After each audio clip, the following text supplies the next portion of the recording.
ಇವತ್ತು ಮಾಲಿಕಯ್ಯ ಮತ್ತು ಅವರ ಸಂಗಡಿಗರು, ಮಾಲಿಕಯ್ಯನವರು ಪ್ರದೇಶ ಕಾಂಗ್ರೆಸ್ ಸಮಿತಿನಲ್ಲಿ ಮತ್ತೆ ಕಾಂಗ್ರೆಸ್ ಪಕ್ಷಕ್ಕೆ ಸೇರ್ಪಡೆಯಾಗಿದ್ದಾರೆ.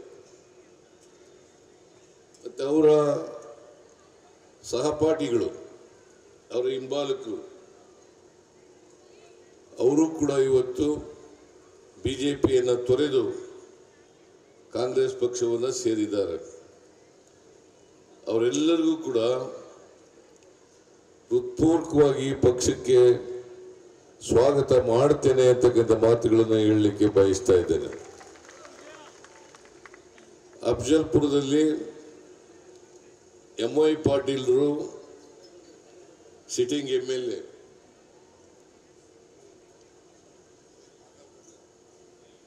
ಮಾಲಿಕಯ್ಯ ಗುತ್ತೇದಾರ್ ಮಾಜಿ ಸಚಿವರು ಮತ್ತು ಮಾಜಿ ಶಾಸಕರು,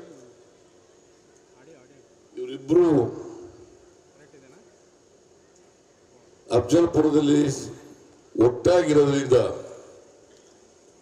ಬಹುಶಃ ರಾಧಾಕೃಷ್ಣ ಅವರಿಗೆ ಈ ಬಾರಿ ಬಹುಮತ ಬರ್ತದೆ ಅಂತೇಳಿ ನಾನು ಭಾವಿಸ್ಕೊಂಡಿದ್ದೇನೆ.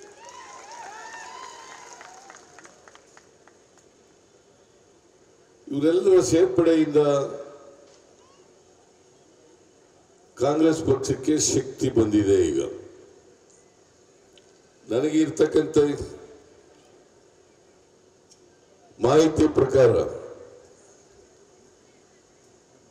ಗುಲ್ಬರ್ಗದಲ್ಲಿ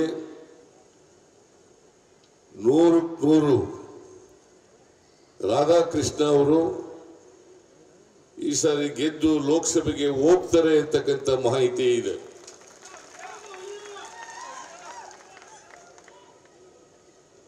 ಮತ್ತೆ ಹೋಗ್ಬೇಕು ಕೂಡ. ಕಳೆದ ಲೋಕಸಭಾ ಚುನಾವಣೆಯಲ್ಲಿ ರಾಷ್ಟ್ರೀಯ ನಾಯಕರಾದಂಥ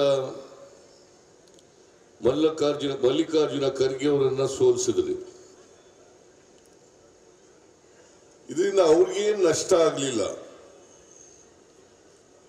ನಷ್ಟ ಆದದ್ದು ಕರ್ನಾಟಕಕ್ಕೆ ಮತ್ತು ನಿಮಗೆ ಅಂತಕ್ಕಂಥ ಮಾತುಗಳನ್ನು ಹೇಳಲಿಕ್ಕೆ ಬಯಸ್ತಾ ಇದ್ದೇನೆ. ಮಲ್ಲಿಕಾರ್ಜುನ ಖರ್ಗೆ ಅವರು ಬಹಳ ದೀರ್ಘಕಾಲ ಕರ್ನಾಟಕದಲ್ಲಿ ರಾಜಕೀಯ ಮಾಡಿರ್ತಕ್ಕಂಥವ್ರು. ಬಡವರ ಪರವಾಗಿ, ದಲಿತರ ಪರವಾಗಿ, ಹಿಂದುಳಿದವರ ಪರವಾಗಿ, ಅಲ್ಪಸಂಖ್ಯಾತರ ಪರವಾಗಿ, ರೈತರ ಪರವಾಗಿ ಬಹಳಷ್ಟು ಹೋರಾಟಗಳನ್ನು ಮಾಡಿ ಅವರಿಗೆ ನ್ಯಾಯ ಕೊಡಿಸ್ತಕ್ಕಂಥ ಪ್ರಯತ್ನವನ್ನು ಮಾಡಿದ್ದಾರೆ. ಮತ್ತೆ ಕರ್ನಾಟಕದ ಧ್ವನಿಯಾಗಿ ಇವತ್ತು ಲೋಕಸಭೆಯಲ್ಲಿ, ರಾಜ್ಯಸಭೆಯಲ್ಲಿ ಯಾರು ಕೆಲಸ ಮಾಡಿದ್ರೆ ಅದು ಮಲ್ಲಿಕಾರ್ಜುನ ಖರ್ಗೆ ಅವರು ಅಂತಕ್ಕಂಥದನ್ನ ತಮಗೆ ತಿಳಿಸ್ಲಿಕ್ಕೆ ಬಯಸ್ತಾ ಇದ್ದೇನೆ. ಒಂದು ವೇಳೆ ಈ ಭಾಗದಲ್ಲಿ ಅವರು ಇಲ್ಲದೆ ಹೋಗಿದ್ದಾರೆ, ಧರ್ಮಸಿಂಗ್ ಇಲ್ಲದೆ ಹೋಗಿದ್ದಾರೆ, ಆರ್ಟಿಕಲ್ 371J ಇವತ್ತು ಅಸ್ತಿತ್ವಕ್ಕೆ ಬರ್ತಾ ಇರಲಿಲ್ಲ.